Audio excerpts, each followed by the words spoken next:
गांव में चाउमीन का चलन अभी अच्छे से नहीं आया था, लेकिन सुरेश शहर से चाउमीन बनाना सीखकर गांव में ठेला लगाता है। अरे ये केचुआ है क्या भैया? कैसे खाया जाता है? अरे नहीं, ये चाउमीन है। चाउमीन शहर में खाया जाता है। कितने की दे रहे हो सुरेश? 10 रुपए की प्लेट भरकर। तभी वहाँ शहर से पढ़ा एक लड़का आता है।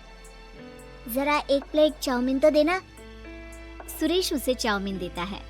उसे चाउमीन खाता देख गांव वाले भी उससे चाउमीन ले लेते हैं और खाने लगते हैं। अरे वाह सुरेश भैया, कमाल की बनाए हो। 2 प्लेट मेरे बच्चों के लिए भी पैक कर दो। बस फिर क्या था, सुरेश का ठेला लगता है और चाउमीन खरीदने वालों की लाइन लग जाती है। तभी वहाँ से गांव का साहूकार होकर गुजरता है। और ये क्या भीड़ लगी है? लगता है झगड़ा हो गया है गांव में। चलूं मैं अभी तो मजे ले लूं। अरे कहाँ है, इतनी भीड़ लगी है यहाँ? लड़ाई हो गई है क्या? अरे साहूकार साहब, ना कोई लड़ाई ना हुई है। ये तो सुरेश की दुकान है चाउमीन की। हम लोग चाउमीन खाने आए हैं, आप भी खाइए ना। साहूकार चाउमीन खाता है और सुरेश कीता है, जो सारे दिन के पैसे गिन रहा होता है। अरे सुरेश, क्या लागत है इस काम की? अरे साहूकार जी, आप अब आए तो ये पूरे 10,000 रुपए ले जाइए, जो पिछले साल शहर जाने से पहले आपसे लिए थे ना। लागत तो क्या कहे, जो आपने दिया था उसी में सीखा भी है और दुकान भी खोल ली। अरे पैसे इतने जल्दी क्या जरूरत थी? कैसे जरूरत नहीं थी साहूकार जी, इतना मोटा ब्याज कहाँ से भरते। साहूकार को अब सुरेश की दुकान को हड़पने की लालच आ जाती है। नाना करते ये सारे दिन में 500 रुपए कमा ही लेता है। अरे गांव में ये ऐसे ही कमाता रहा तो कहीं ब्याज का काम ना शुरू कर दे। अरे भैया, कोई ना कोई जुगाड़ तो करना पड़ेगा। अब साहूकार घर आ जाता है और अपनी बीवी को सारी बात बताता है। हाँ जी, ये तो मैंने भी सुना है कि सुरेश के हाथ की चाउमीन नहीं खाई तो कुछ नहीं खाया। अरे हाँ, सही ही कहते हैं। मैं भी खा कर ही आ रहा हूँ। अरे भाग्यवान है, कितना अच्छा हो ना अगर वो पैसा हम लोगों को मिल जाए। क्यों है? हाँ वो तो है, लेकिन कैसे? हम लोगों को तो चाउमीन बनाना आता ही नहीं है। साहूकार और उसकी बीवी अब रोज चुपके से सुरेश के घर जाते हैं और खिड़की से उसे चाउमीन बनाते देखते। अब क्या था, दोनों को चाउमीन बनाना आ जाता है। फिर एक रोज, और सुरेंद्र, तुझे साहूकारनी ने बुलाया था। बोल रही थी कि बेटे के जन्मदिन में 10 किलो चाउमीन का ऑर्डर देना है, बना दोगे ना? अरे हाँ साहूकार जी, मैं जरूर बना दूंगा। कब देना है घर में 10 किलो चाउमीन? अरे वो तो तू घर आकर बता कर लेना, मैं नहीं बता पाऊंगा। ठीक है, शाम को काम निपटा कर आ जाता हूँ। सुरेश साहूकार के घर जाता है, लेकिन वहाँ मियाँ बीवी मिलकर उसे बंधक बना लेते हैं। अरे मुझे क्यों बांध रखा है? मुझे छोड़ दो। आज से तेरा ठेला मैं लगाऊंगा और बहुत सारे पैसे कमाऊंगा। साहूकार एक आदमी को सुरेश की निगरानी में लगा देता है और वहाँ से चला जाता है। अगले दिन, अरे साहूकार जी, आप कब से चाउमीन बेचने लगे और अपना ये सुरेश कहाँ गया?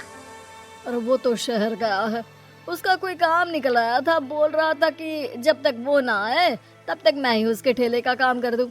पैसे भी तो बहुत उधार ले रखे थे उसने।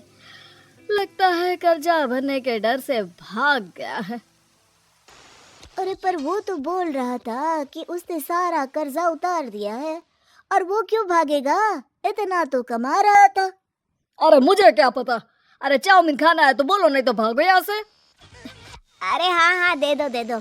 अब तो चाउमीन खाना पूरे गांव के लोगों के लिए आदत ही बन गया है। ना खाओ तो नींद ना आए। हाँ, तो लो और निकालो 50 रुपए। 50 रुपए क्यों? सुरेंद्र तो 10 रुपए में देता था।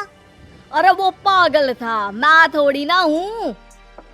गांव वाले, जिनको चाउमीन की लत लग गई थी, वो करते भी क्या? दे दो और ये लो 50 रुपए। लेकिन फिर साहूकार उन लोगों को प्लेट में थोड़ी सी चाउमीन रख देता है। अरे ये क्या, पैसे 5 गुना ज्यादा और चाउमीन बस इतनी सी। अरे साहूकार साहब, भगवान से तो डरो। बस फिर क्या था, साहूकार की मन मर्जी चलने लग जाती है और गांव वाले करते भी क्या। एक रोज मुझे तो लगता है कि सुरेश को साहूकार ने मार डाला होगा, क्योंकि उसका काम इतना अच्छा चल रहा था, फिर वो क्यों जाता, और वो भी साहूकार के हवाले दुकान करके। ना बाबा ना। अगले रोज भाग्यवान, देखो तो जरा, ये सुरेश भी ना कितना पागल था। जिस काम से वो ज्यादा पैसे बना सकता था, उससे इतने कम पैसे छाप रहा था। 50 रुपए प्लेट में भी गाँव वाले खूब खा रहे हैं चाउमीन। हाँ जी, और जितने में वो लोगों को 10 प्लेट खिलाता था। भर भर कर हम लोग उतने में 20 प्लेट बना रहे हैं, क्यों जी? वहीं सुरेश रोज भगवान से मांगता कि बस एक बार वो किसी तरह वहां से निकलने में कामयाब हो जाए, लेकिन उसकी हर कोशिश नाकामयाब होती। फिर एक दिन, अरे भाग्यवान, ऐसा कुछ करो कि चाउमीन बनाने का खर्चा आधा हो जाए, जिससे हम लोगों को और मुनाफा हो। ना जी, मुझे तो कोई तरकीब ना सूझ रही। अरे सुनो, एक काम करते हैं, चाउमीन बनाने में जो सब्जी लगती है वो मंडी में लेने तुम देर रात चली जाना। तब तक वो सारी सड़ी गली सब्जी जो दुकानदार वहीं फेंक जाते हैं, वो उठा कर ले आना फ्री में। अरे वाह जी वाह, आप तो बहुत समझदार हैं जी। बीवी वैसा ही करती है, लेकिन अब लोग चाउमीन खाते तो मुंह बनाकर। फिर एक बार, अरे राम राम राम, ये पेट में दर्द काहे हो रहा है? आई, आई, आई, आई। हाय रे हाय, मेरा भी पेट दर्द के मारे फटा जा रहा है। सभी को शक हो जाता है कि उन लोगों को चाउमीन खाने से ही ये बीमारी हो गई है। वहीं दूसरी तरफ जो आदमी सुरेश की निगरानी कर रहा था, वो सो रहा होता है और मौका देखकर सुरेश वहां से भाग जाता है। सुरेश गांव वालों के पास जाकर उन्हें सब कुछ बता देता है। बस अब क्या था, साहूकार के घर पुलिस पहुंच जाती है। चलो, तुमने गांव के लोगों को खराब सब्जी वाली चाउमीन खिलाकर बीमार किया और सुरेश को बंधक बनाया। तुम्हें इसीलिए हम गिरफ्तार कर रहे हैं। साहूकार को पुलिस ले जाती है और फिर अगले दिन से सुरेश का ठेला गांव के बाजार में लग जाता है, जहां अब पहले से ज्यादा भीड़ होती है।